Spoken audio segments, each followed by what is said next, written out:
Bonjour à tous, je vous invite sur les routes de Norvège, une fois n'est pas coutume, à apprécier le silence. Et pourtant, une marmite de 590 chevaux bouillonne là-dessus, alias le W12 biturbo. Et si on le réveillait?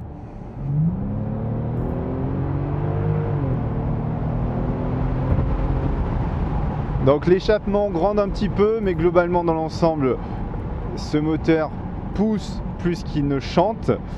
Alors on le connaît, là il grimpe de 15 chevaux.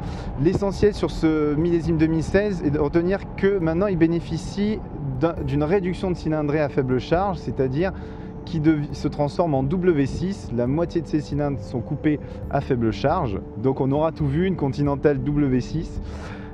Mais évidemment on s'empresse d'utiliser les 12 cylindres pour apprécier toute la puissance de cette Continental.